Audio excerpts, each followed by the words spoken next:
addressed migrant workers' rights with the authorities? I have the answer to you. None of them. None of them. Because any change in the legislation means less profit. Instead of 1 billion, well, you maybe make only 900 million. But we did. And FIFA generates much, much, much less than any of these companies from Qatar. We see here as well many government representatives from many countries coming to Qatar.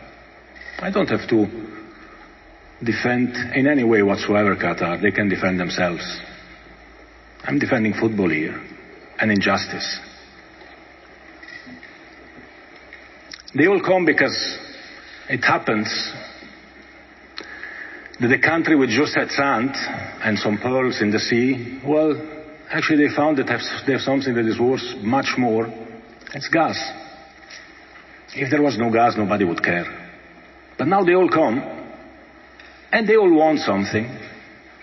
And who is actually caring about the workers? Who? FIFA does. Football does. The World Cup does. And to be fair to them, Qatar does as well. I was at an event a few days ago where we explained what we are doing in this World Cup for disabled people. Today, I don't know how many journalists we have here. Say that again. How many journalists are here? I've got about 400. 400 journalists are here. That event was covered by 4 journalists, probably. There is 1 billion disabled people in the world. 1 billion disabled people. Nobody cares. Nobody cares. 15% of the world population is disabled. Nobody cares. 4 journalists. You think they don't suffer, so we don't have to care? But workers suffer, LGBT suffer, of course. But disabled people don't. Of course they do. And of course we have to care, and of course we have to do things to help them as well, like we have to do for the workers, for LGBT, and for any minority, anyone that is in any way suffering or being abused.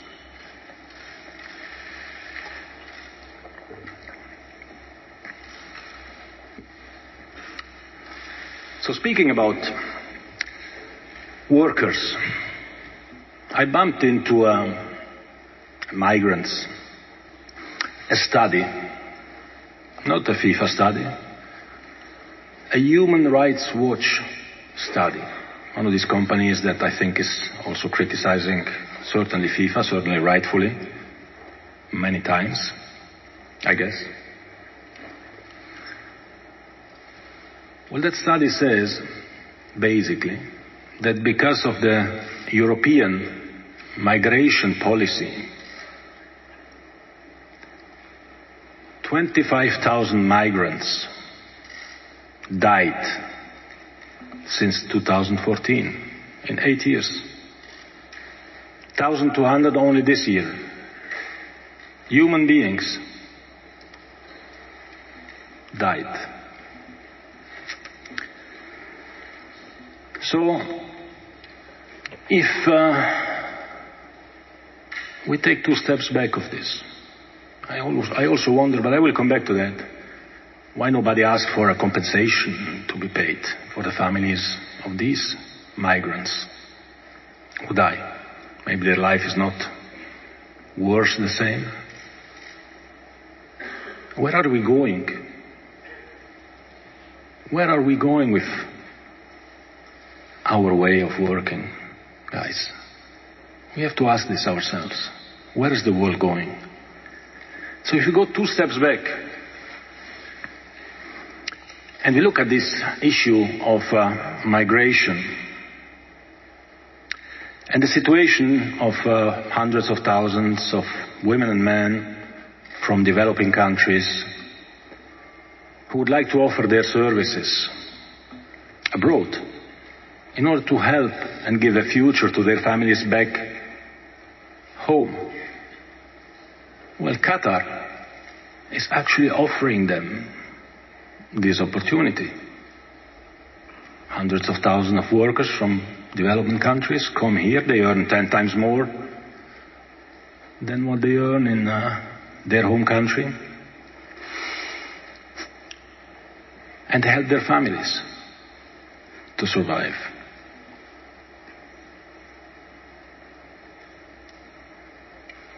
And they do it in a legal way.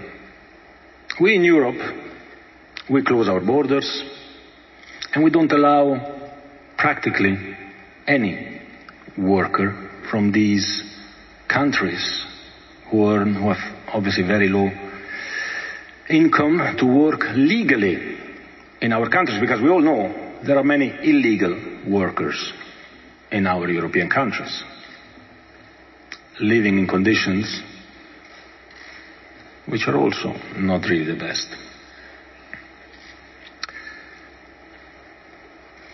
So those who reach Europe, or those who want to go to Europe, they have to go through a very difficult journey.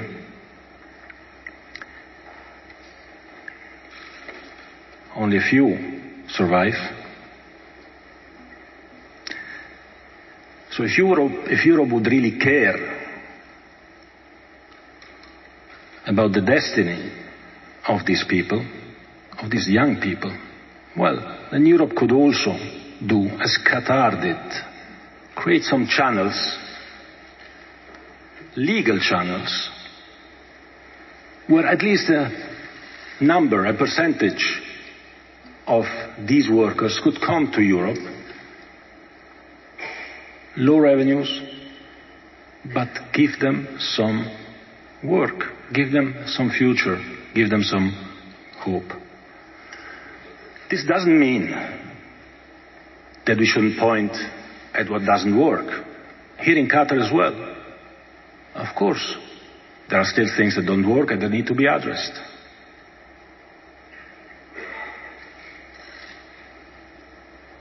But this moral lesson giving, one-sided, it's just hypocrisy.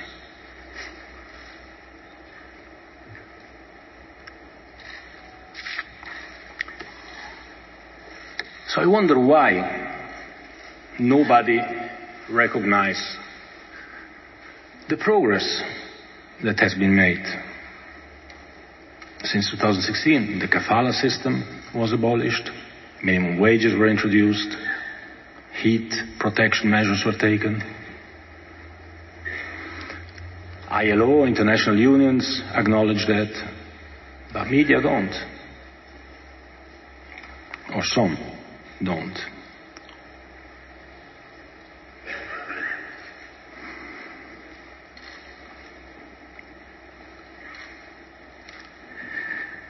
It's difficult for a worker who comes to Qatar to go back home, because thanks to him coming here, even in difficult situations, which were comparable to situations of European migrants in Europe a few decades ago, but thanks to that he can make his family live in his country because he earns 10 times or even more here. So why couldn't we do something like this in Europe and do something much better for many more people all over the world?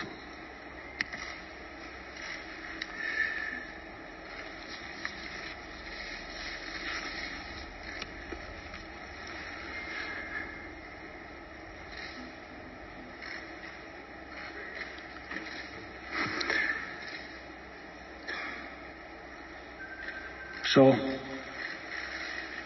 I really don't understand, or have difficulties to understand this criticism. I think we need to invest in helping these people, of course. I will come back to that. We need to invest in education to give them a better future, to give them more hope. Speaking about the workers or their children. But I'm speaking about all of us. We should all educate ourselves. And whilst many things are not perfect, reform and change takes time. It took hundreds of years in our countries, in Europe, where we think we've achieved the top. I wonder if that's the case. It takes time everywhere, and the only way of obtaining results is by engaging, searching the dialogue, not by hammering, insulting. When your child does something bad at school, and you tell him you're an idiot, you're useless, and you put him in his room, what do you think his reaction will be? If you engage with him, if you speak to him, if you ask him why you did this, let's work together and you will have better grades or whatever, he will recognize that and he will be better. I don't want to give you any lessons of life. I'm just realizing that what is going on here is profoundly unjust.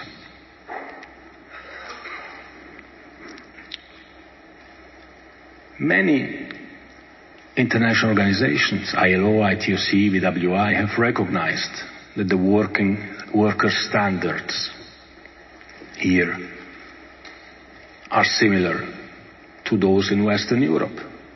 The salaries might be lower, but the worker standards, the safety and security are similar.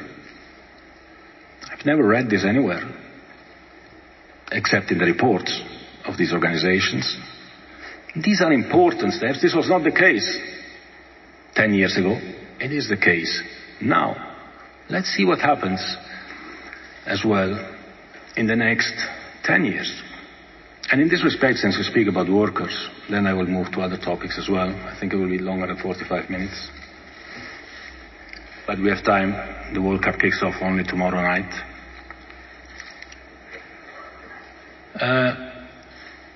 Let me tell you 3 things regarding workers. Since I was receiving there as well many, or even personal, I don't know how to call it, almost threats.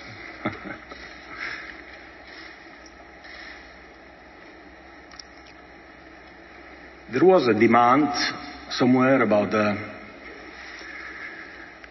center or whatever, because workers don't know where to go if they have questions and if they need help. And I'm very pleased. I don't know where you have the text. Do I have it here? Yes.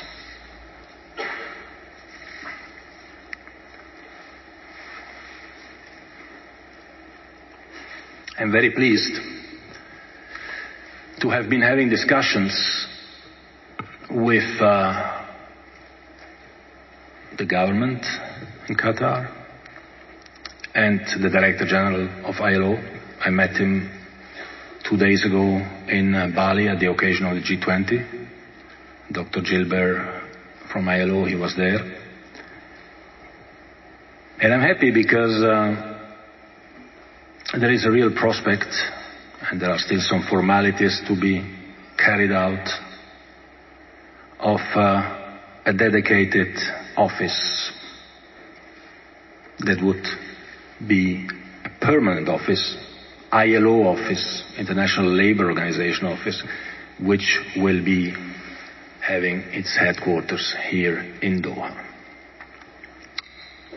This is a real progress, because this is exactly the place where workers can go through as well their unions, who will be integrated, of course, in the ILO office, can go and seek for assistance,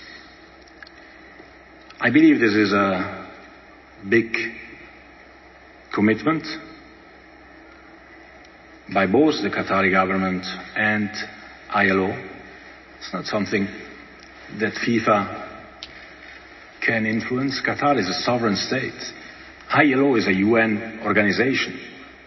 FIFA cannot tell them what they have to do, but we can engage with them. We can spend days and nights speaking with them, and we are there. There will be an ILO permanent office which will serve exactly the purpose which was asked for, to assist everyone who is here, show them their rights and remedies possible. And that is one.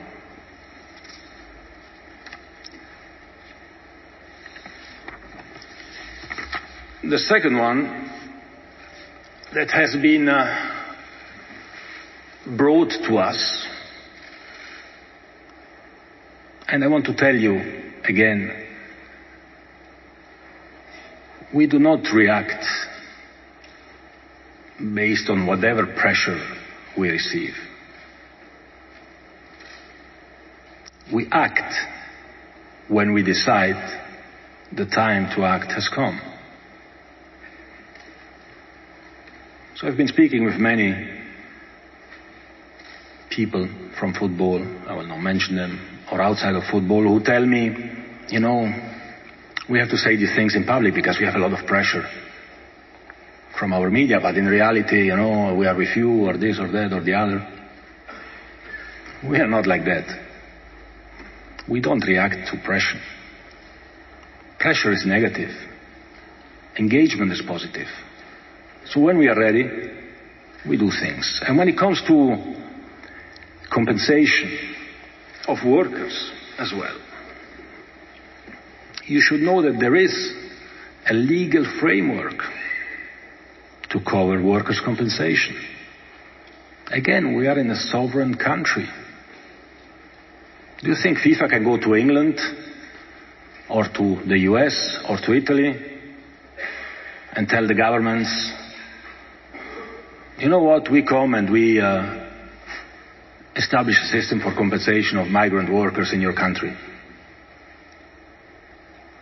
Already they have a lot to deal with migrant workers with or without papers who have no compensation at all.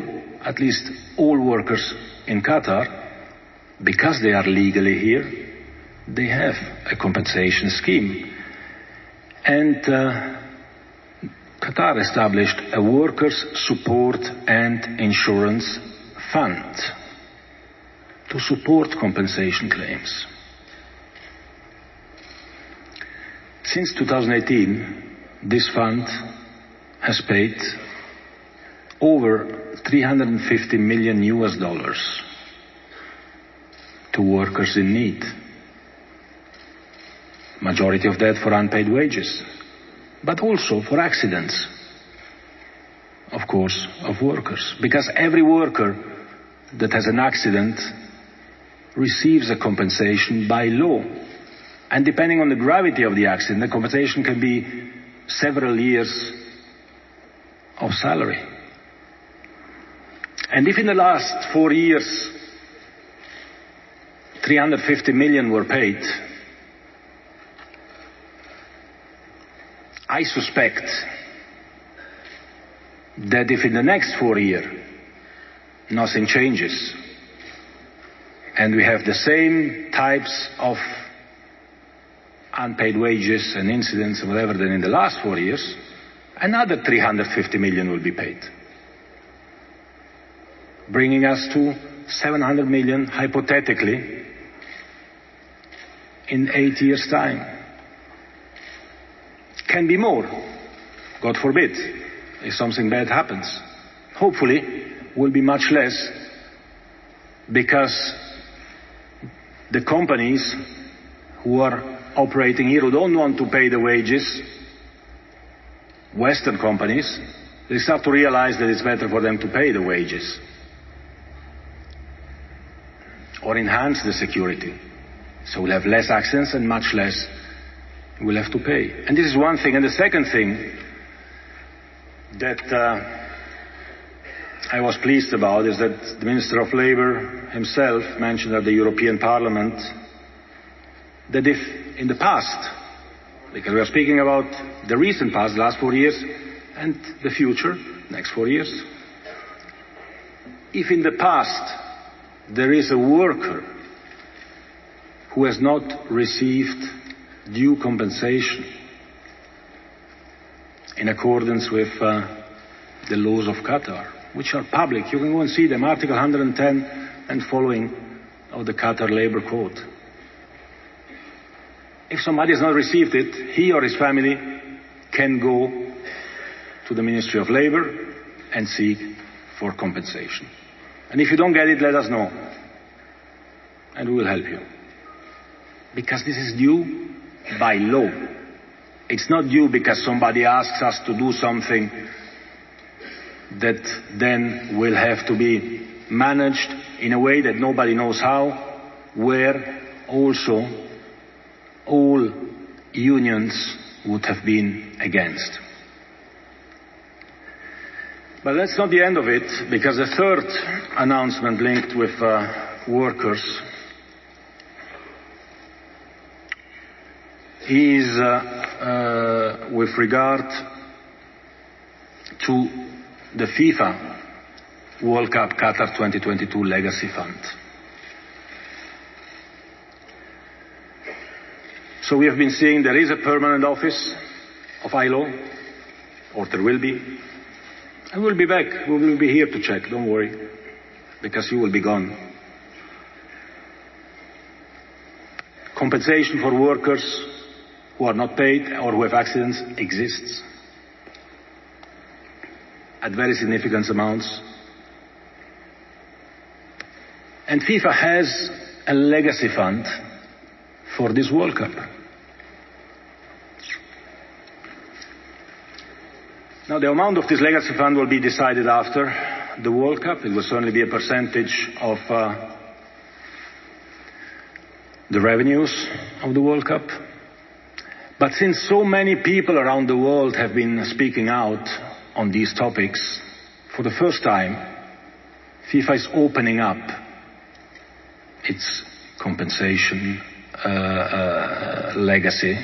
its legacy fund to anyone who wants to invest in it.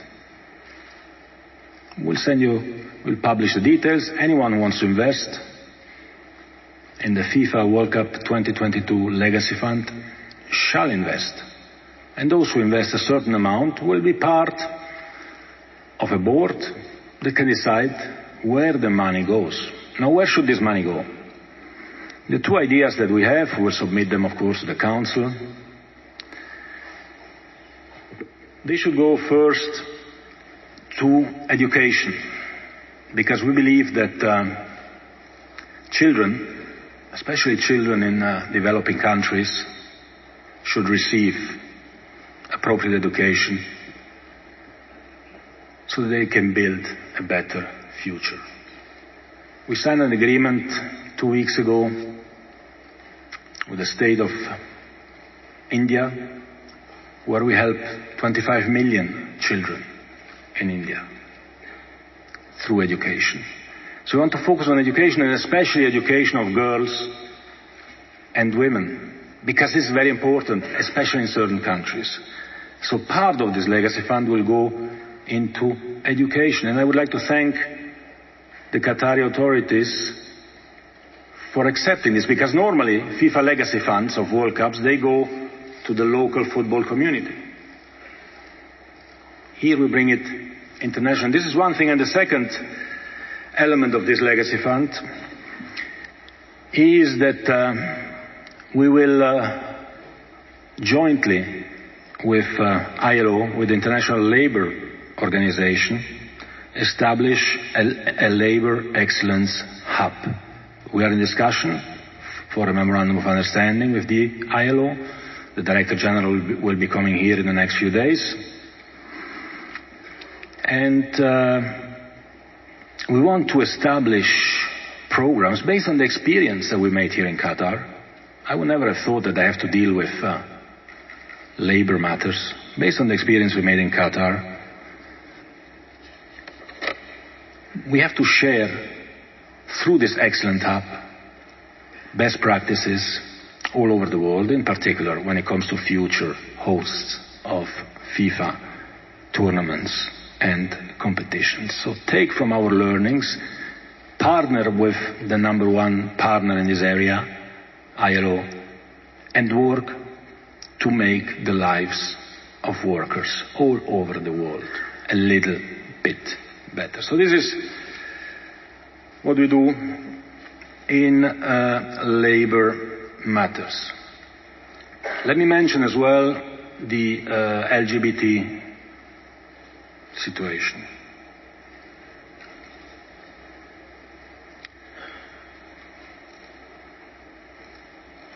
I've been speaking about this topic with the highest leadership of the country several times, not just once. They've confirmed, and I can confirm, that everyone is welcome. If you have a person here and there who says the opposite, well, that's not the opinion of the country, and it's certainly not the opinion of FIFA. This is a clear FIFA requirement. Everyone has to be welcomed. Everyone that comes to Qatar is welcome. Whatever religion, race, sexual orientation, belief she or he has, everyone is welcome. This was our requirement, and the Qatari state sticks to that requirement. Now you will tell me, yeah, but these legislations which prohibit that and whatever, you have to go to jail, I don't know what. Yes, these legislations exist in many countries in the world. These legislations existed in Switzerland when Switzerland organized the World Cup. It was in 1954, I was not born yet. So again, like for the workers, these are processes. So what do you want to do about it? You want to stay home and hammer and criticize and say how bad they are, these Arabs or these Muslims or whatever, because it's not allowed to be publicly gay? Of course I believe it should be allowed as FIFA president. But I went through a process.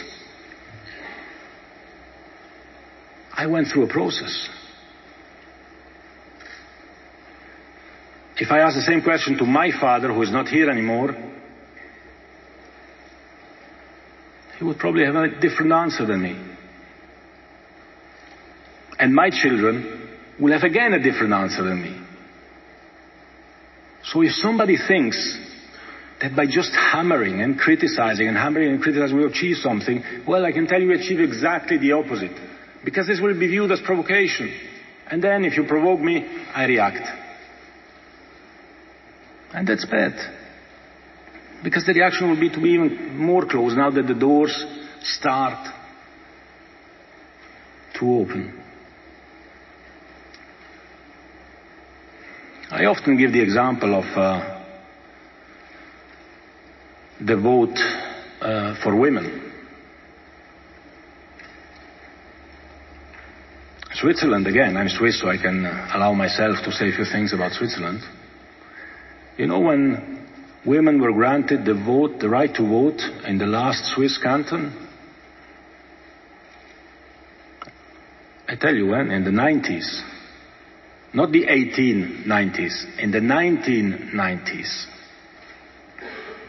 And not because the men who had the right to vote, of course, voted that yes, our women should be allowed to vote. No, because they voted no.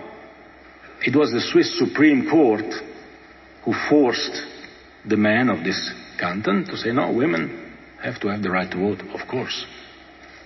Of course. These were the mentalities a few years ago in Europe.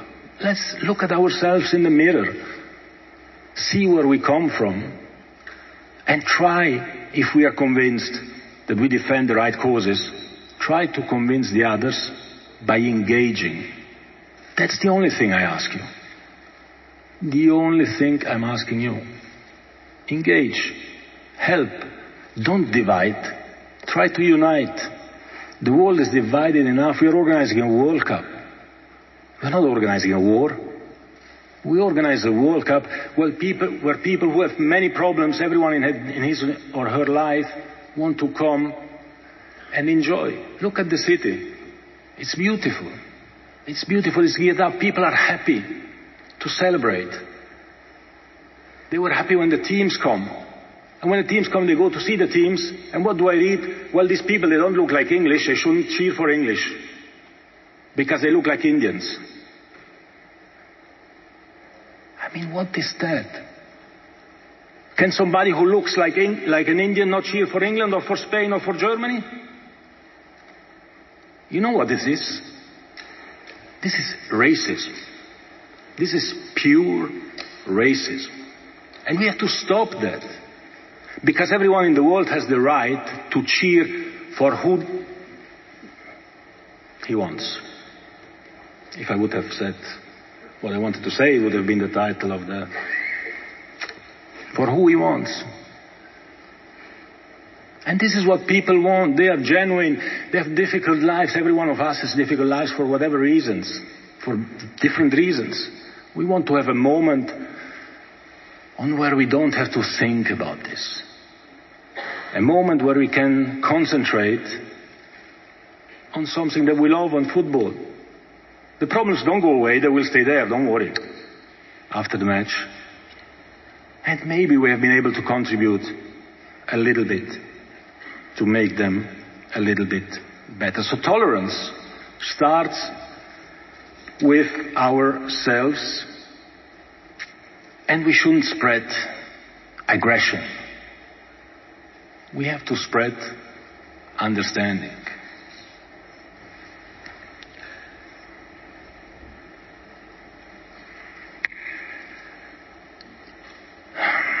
FIFA is a global football organization, as you know. We have 211 countries which are part of FIFA. 211. For me, as FIFA president, unfortunately for some of you, it looks like I will be here for another 4 years.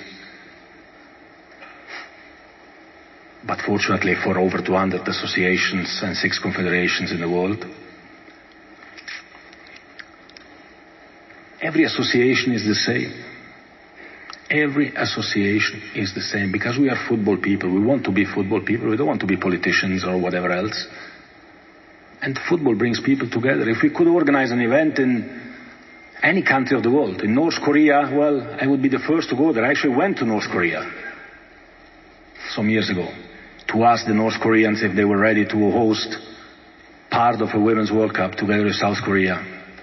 Well, I was not successful, obviously, but I would go another 100 times if it would help, in spite of everything, because only engagement can bring real change. So we are a global organization,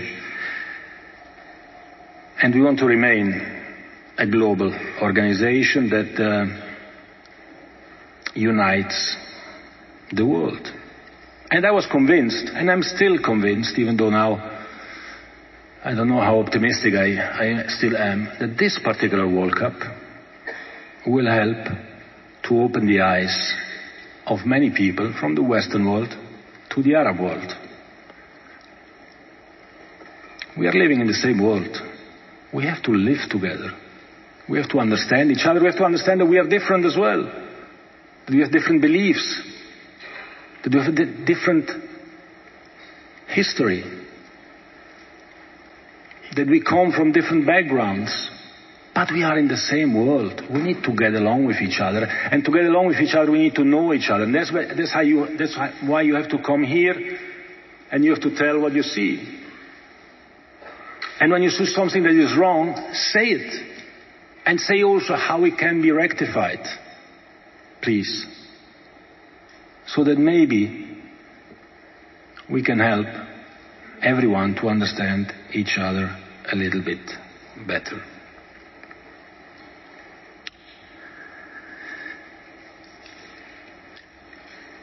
I want to tell you as well another little story about Afghanistan.